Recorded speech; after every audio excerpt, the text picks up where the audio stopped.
Hi, everybody. My name is Dredd, and I think it's time we should talk a little bit about the Oilers post-trade deadline. I'm going to go through an article by Mark Spector here on sportsnet.ca called Bowman's Moves Help Oilers, but Playoff Run Still Depends on Core. By the way, if you don't like Mark Spector, I don't care. Go watch somebody else, go read somebody else. I'm really tired of not just people who don't like Mark Spector, but people who don't like sportscasters and people who do sports for a living getting on the internet and ripping apart and attacking these people who do this for a living because somehow you think your shit smells better than theirs. Grow up, you're an asshole and an imbecile, move on. Okay, let's tackle this article, and that's not stand up for Mark Spector. Let's stand up for all the sportscasters out there, because there are way too many online assholes who will rip them apart and belittle them and think that makes them better, when really it just makes you into small people. Alright, Stan Bowman accomplished more at the 2025 trade deadline than any of his Pacific Division colleagues, though his work placed the Edmonton Oilers below the Dallases and Floridas of the NHL on deadline day. That's fair. That's a fair statement, absolutely. We can argue the width, breadth, and quality of Bowman's work, and they were doing just that in pubs across the Alberta capital Friday evening. But however you grade Bowman's work in landing two big forwards in Trent Frederic and Max Jones, and a legitimate top four defenseman in Jake Walman, we've got news for you. Whatever the three newest Edmonton Oilers accomplish, it will not matter if the Oilers' existing top six don't shore up their games considerably. Connor McDavid, Ryan Nugent-Hopkins, Zach Hyman, Evan Bouchard, even Matthias Ekholm, and Stuart Skinner. Now, please note, nowhere is Mark Spector saying the top six forwards, like the top two lines. He's not saying that. He's not saying, the top four forwards plus the top two defensemen. He's talking about six top players, six important players in the Oilers who have all underachieved this year. Connor McDavid, Ryan Nugent-Hopkins, Zach Hyman. That's the Oilers' first line. When your first line is not performing up to par, that's devastating. And the fact the Oilers have the record they have when this is true is actually amazing. Evan Bouchard and Matthias Ekholm, neither of these guys are bad, okay? I don't want to hear about, Bouchard's a sieve, he's a terrible turnover machine, blah, blah, blah. He's also an excellent offensive defenseman whose excellent offensive defenseman abilities are not on par this year as they were last year. He has taken a step back. And Matthias Ekholm has struggled through most of this season. A lot of it seems to be with injuries. However, there may be other things at play there too. And yes, Stuart Skinner, he is the Oilers' number one goaltender. And although he's had some runs of a couple months at a time where he's been great even during this season, and especially last season, right now he's kind of tits up on the ice making snow angels. We all know this. These are six men who have to do better. And it doesn't matter what Stan Bowman did. It does not matter if he went out and got Mikko Rantanen. It doesn't matter if he traded for friggin' Wayne Gretzky in his prime. Okay? First of all, you gotta give a lot for Wayne Gretzky, probably more than Stan gave up. But it doesn't matter if you pick up a classic Mike Vernon. I don't know why I said Mike Vernon. I'm sorry, Oilers fan. It was the first name that came to mind. I'm so embarrassed. I don't care what goaltender, what defenseman, what scoring forward you pick up. Without those six players playing better, the Edmonton Oilers are cooked. At some point, their season will come to an end, and very, very, very likely it'll come to an end before they hoist the cup over their head. Okay? I agree with Mark Spector totally on that. If the three newest Oilers are going to augment this roster in a positive way, it is up to the aforementioned group of six, the top line, the top defensive pair, and the top goalie, to raise their game to a level that will give Frederic, Jones, and Walman, it sounds like a great legal firm, Frederic, Jones, and Walman, by the way, a roster worth augmenting. Welcome to your 2025 Stanley Cup run, Oilers fan. It's been a trying season for Oilers fans, hasn't it? It really has, and I am one. It's been a trying season, and my top team, that I love more than the Oilers, is the Pittsburgh Penguins. It's really been a trying season for me. 23 players plus Evander Kane at some point in time are trying to find an elusive Stanley Cup run in May and June while still searching for a game in March that is good enough to contend. They are, alas, a veteran squad that has reached switch flippin' time. And I hate that phrase. I know why it's used, but if you depend on flicking a switch, it's not a good idea. And this is what Bowman says too. Well, I don't know about flipping the switch, began Bowman when asked about a sleepy team that's having a hard time waking up post-Four Nations. I think it's probably more of a process than it is flipping the switch. Okay, full stop right here. I think that is a really telling statement. He doesn't think any team, Bowman does, any team should be relying on the ability to coast for a while and then flip a switch and everybody be good and just gel together and come together and do better suddenly. It's a process. It's a learning period throughout the whole season where you start off, you gel your team together, and you all figure out you're part of the team and you work together as a whole to make the best possible team you can, and then you work at maintaining that as long as you can. And when you have dips, you already have a set standard, and you rise back. You say we have to rise back up to that standard, and you do that. This team has not done that this year, and I think Stan Bowman saying that is very telling. I think it's a little bit into the mind, a little look into the mind of Stan. I know a lot of you don't want to look into Stan's mind, but Stan's here, so we have to deal with him. So let's move aside beyond that. I think Stan is saying here, without ever saying it, that he believes this team should not be in the predicament it's in.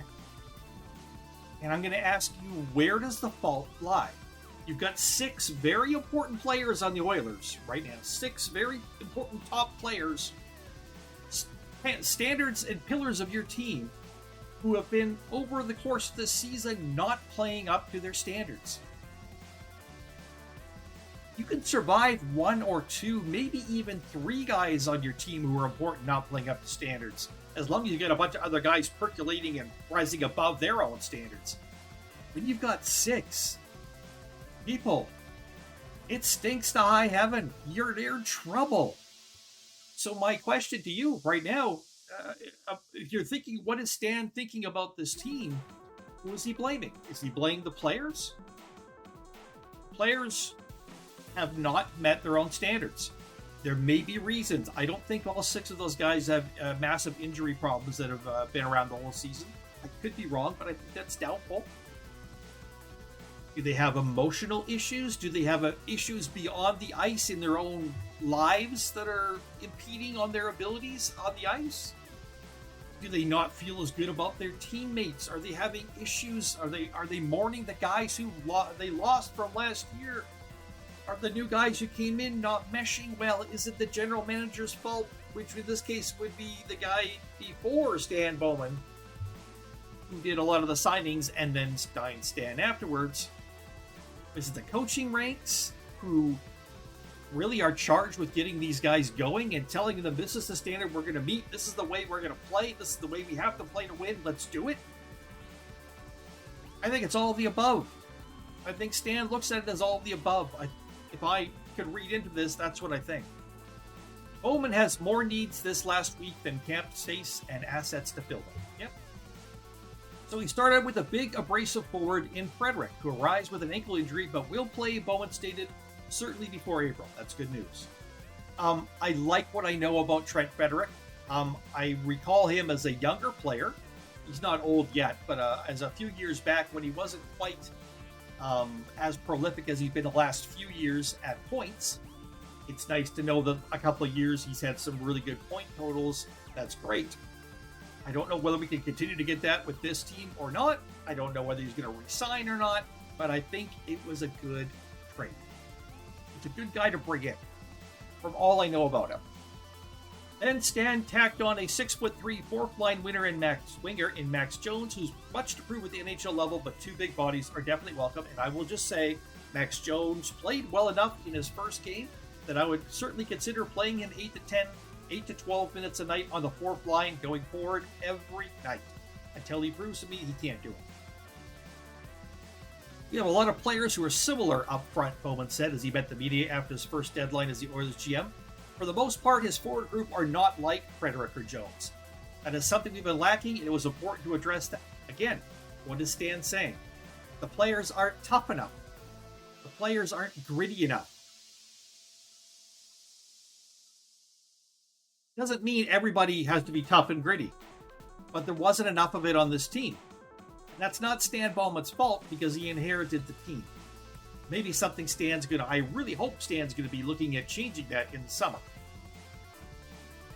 It's a competition now. I think it's good to have players looking around to realize that if I'm not on my game, someone's going to take my spot. It would be nice if Chris Knobloch went along with that statement, wouldn't it?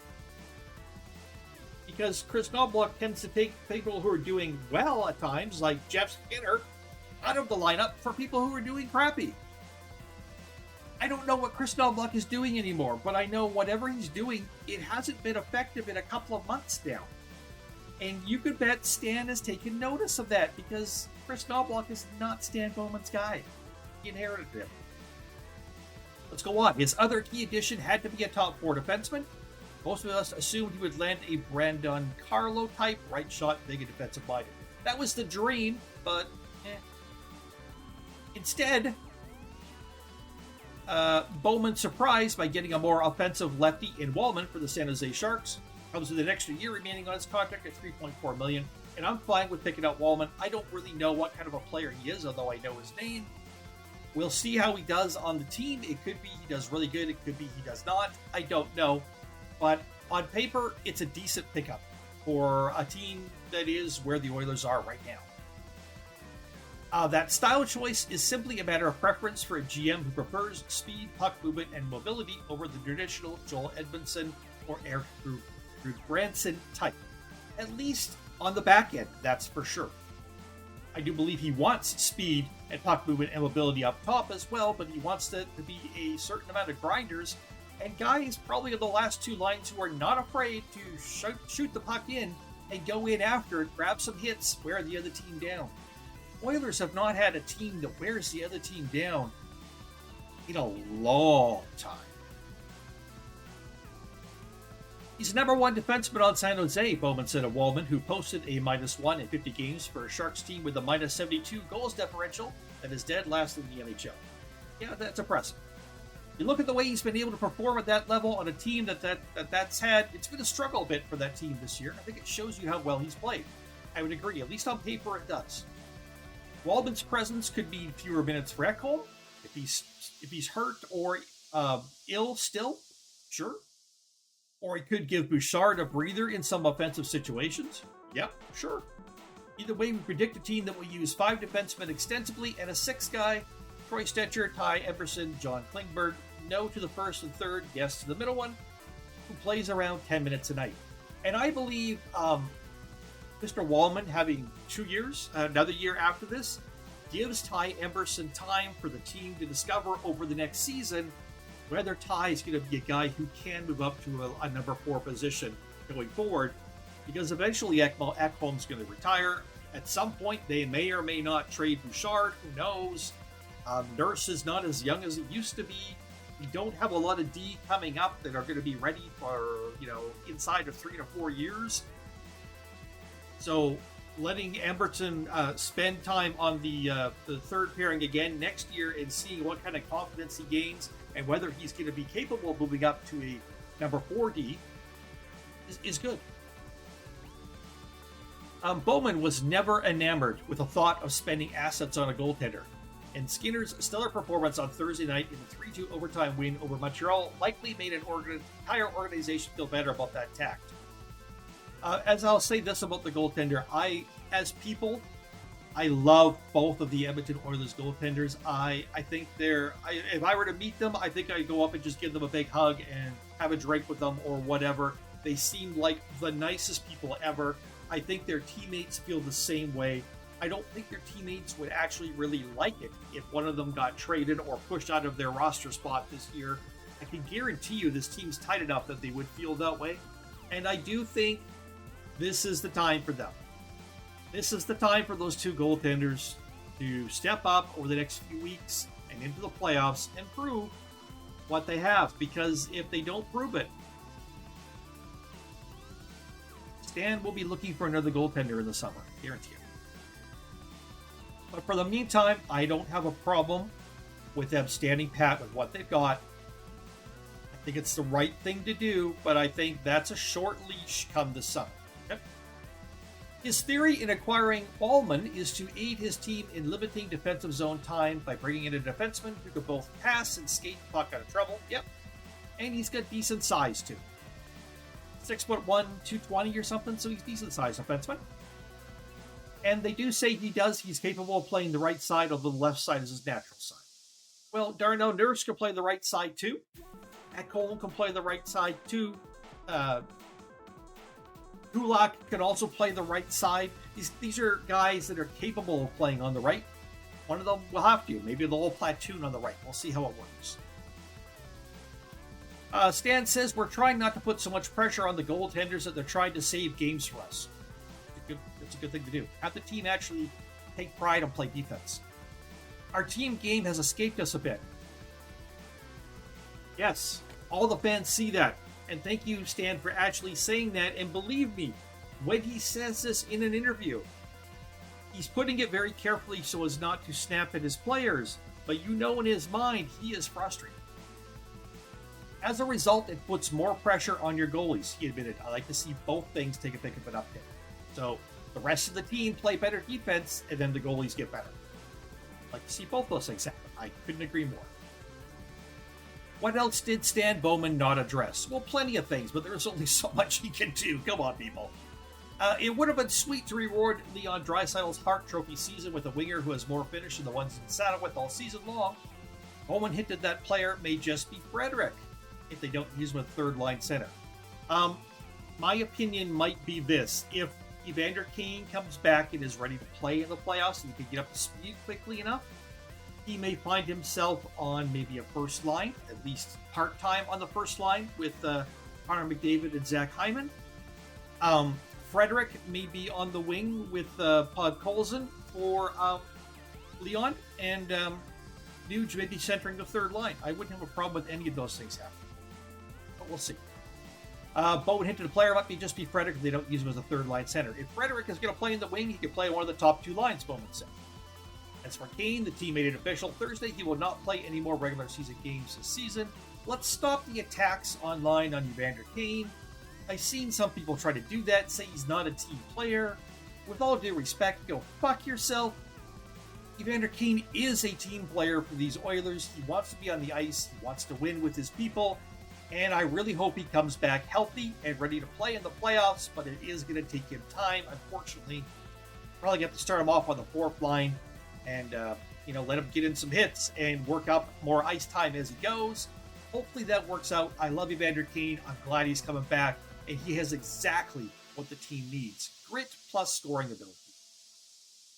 As for Kane, team made it official on Thursday. He will not play any more regular season games this season. I do expect him to be back at some point, Bowman said. Will it be the start of the playoffs? I don't know. He can play long enough to definitely play for us this year. Skate him like a dog until he's back in shape, for sure. He'll need that. You look at Frederick, Jones, and Kane, Bowman added. That's a handful of those three players in a playoff series. Notice he's talking here about having Jones in a playoff series, too. This is not a guy I don't think they're planning on sending down to the minors, unless it's for a paperwork thing to bring him back up quickly. I think as long as he shows what he showed in his first game with the Oilers, he stays there, because he deserves to be there. He has what they need. People, that's my look at Mark Spector's article. I will link this down below in the description. You want to check it out for yourself. But it's also my thoughts on the Oilers post-trade deadline. I think Stan did what he did. I think he did an admirable job. And I think even just seeing Jones play his first game and seeing what he added to the team tells me this actually is a man who knows what he's doing. And some of those who came before him, especially those who came right before him, do not really appear to know how to build a winning team. I do believe this will be the summer of Stan. I believe Stan will remake a lot of this team in the summer. I don't think there'll be a complete overhaul, but I think he will bring in a lot of the truculence and the passion that he needs on this team, and the size as well. Yes, he would love some more speed. I get it. But if you only have speed and that's all you've got, you can't score. Hello, Kasperi Kapanen. That guy's going to find himself out of a job again, unfortunately. He's going to be sitting on the sidelines as a black case with the Oilers because speed alone won't do it. You've got to have the heart and the will to get in there and fight. And not enough of the Oilers have done that this season. Stan's added some guys who will do that, and Stan's going to add some more in the summer. We'll see how things go this year. We'll see how things go next year. Over the next few years, I think Stan will completely remake this team in Stan's image. Good luck to you, sir. Good luck to the Oilers. Hello, all you Oilers fans. My name is Dredd. I will post here as often as I can about all things Oilers that I can find to talk about. I also talk about the LA Lakers because that's another one of my passions. And everybody, once again, my name is Dredd. Thank you all so much. We'll see you next time.